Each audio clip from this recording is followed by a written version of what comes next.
That don't want to be involved in every war. No. America is not involved in every war. Plenty of stuff. I mean, what's America doing in Myanmar? We're involved in the main ones. Whether it's funding, money, it's depends resources. what you see as the main ones. I mean, what are the two main ones right now that the two ones that have the most attention is different. In this video, Douglas Murray sits down with Patrick Bet-David on the PBD Podcast. Patrick Bet-David is shocked to hear Douglas Murray say that America should continue to involve itself in foreign wars. With that, let's watch Patrick Bet-David ask Douglas Murray why the hell Americans should care about foreign wars. So right now, what's my position with war? Let me explain what I mean by that. So right now, like with the Middle East, okay, so you got elections, you got Trump, you got Kamala, you got all this stuff that's going on right now. And, some people are saying, hey, man, we got to see Trump gets elected, Ukraine, Russia's going to be done, everything going on with Israel and Palestine, Gaza, he's going to stop that overnight, And then from there, let's not get involved in businesses we have nothing to do. What's your position with that? What position should America take with everything that's going on in the Middle East? Well, I'd say it's another of the trenches that is available for us to fall into, which is the temptation to retreat from the world.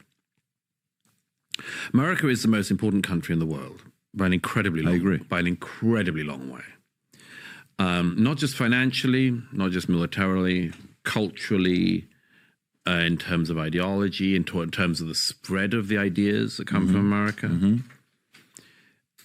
I see no scenario in which America can retreat from the world as it is and for the world to remain as it is. And I know, because people I know on the American right as well as on the American left, always at the risk of falling into the temptation of American withdrawal from the world. And I always have the same thing, which is, has America made mistakes? Of course. Has it got involved in things it couldn't deal with? Afghanistan? Absolutely. But that is not an argument for America stepping back. Because although America should be judicious in where it steps in the world, if it has no involvement in the world, other people will. And if America doesn't want to be the dominant power on the world stage, then it will have to cede the terrain to China or the Communist Party of China or whoever else. I'm interested, by the way, particularly on the right, I'm interested in this fall into the isolationism at the moment, because it's very interesting that those people want America still to be the foremost country in the world, but don't want to be involved in the world. So I guess what I don't understand, I've never heard anybody give a good argument as to why we should care about the rest of the world's conflicts. And at the very least, not saying I agree with him, but at the very least, Douglas Murray is articulating a much more reasonable argument than, posting a Ukraine flag on your Twitter bio. So the last thing Douglas Murray said was, people on the right want to be the foremost country in the world, but don't want to be involved in the world. I hope I'm quoting him correctly, but involved in the world, why does that have to mean war?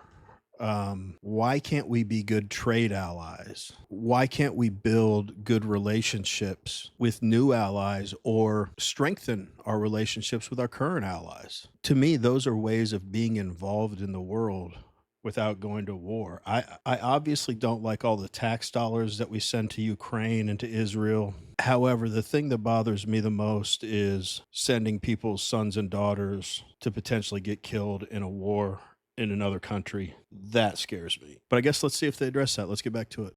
That don't want to be involved in every war. No. America is not involved in every war. Plenty of stuff. I mean, what's America doing in Myanmar?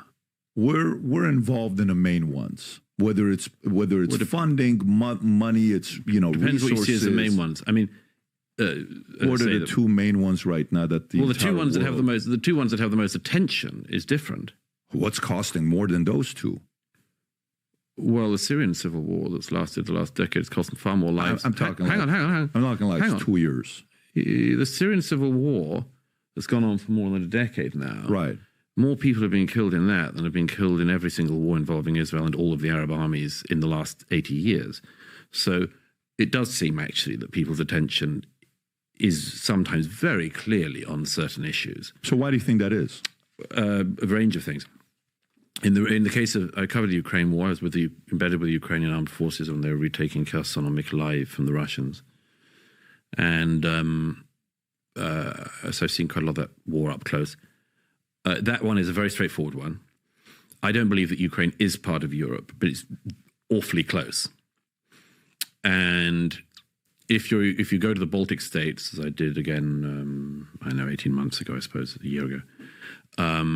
If you go to the Baltic states, Latvia, Lithuania, and so on, they are really worried about Russia. Really worried. They have, enlistment and so on.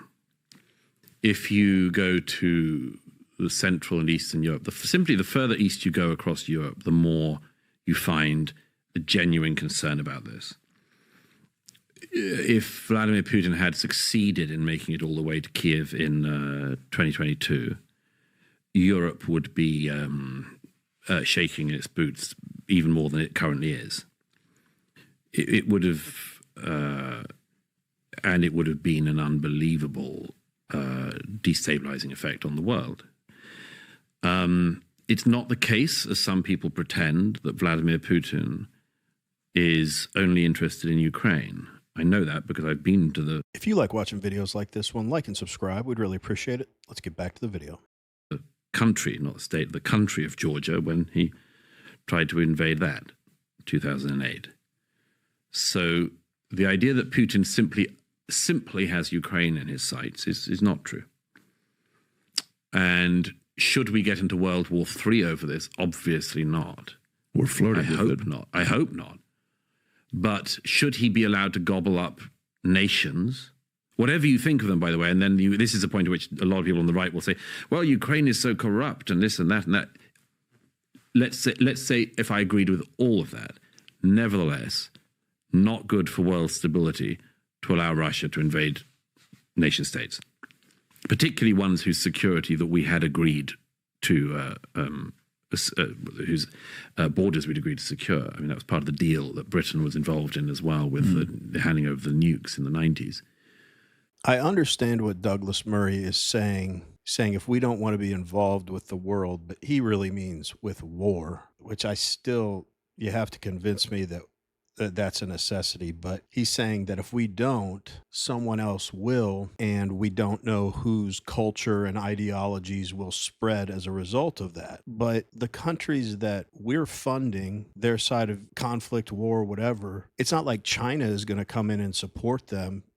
They're not allies to the countries that we support. So I can understand if you're like, well, you don't want Chinese ideology or culture or whatever it is, Muslim culture or whatever, spreading throughout the world because the United States kept to itself. But he mentions Europe there, shaking in their boots about Russia. I guess my question is, why do we always take on an inordinate amount of the funding and assistance in these things? If Europe's terrified about it, then why are they not putting the bulk of the resources towards it? I think it would at least make the United States feel better if, just like with trade, we felt like we weren't being taken advantage of. I mean, we're in a giant deficit here at home, and we keep committing insane amounts of money to things that aren't even happening to us in our country. I know I mentioned trade already, but I just think since all the talk of tariffs and since I'm hearing a lot about international trade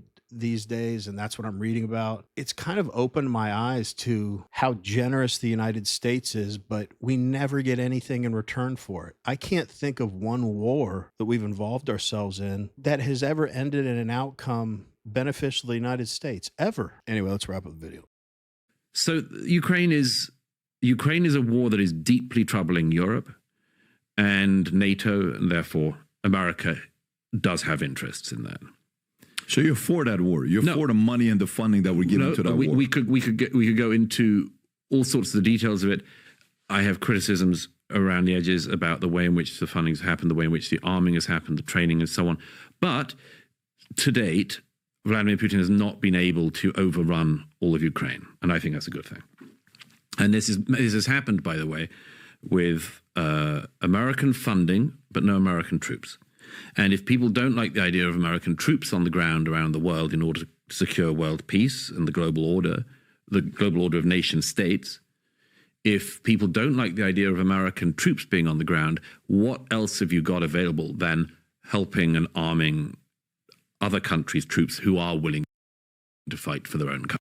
Maybe I'm naive and I understand international politics are a lot more complicated than my mind can probably comprehend, but my position has been and remains, we have so many problems in the United States that could use 1/10 of the money we sent to other countries. I feel like once we've rid the United States of all of the problems that are plaguing this country, and we spend our money on that, and we make the United States a perfect utopia, which, by the way, will never happen, then we can think about helping other countries around the world create their perfect utopia. But there are people and there are causes in this country where American citizens are suffering unnecessarily because we're sending money to involve ourselves in conflicts that have nothing to do with us. But we want to hear from you. What do you guys think? And I mean this sincerely. What am I missing? What are the benefits of us staying involved and continuing to send money to other countries? I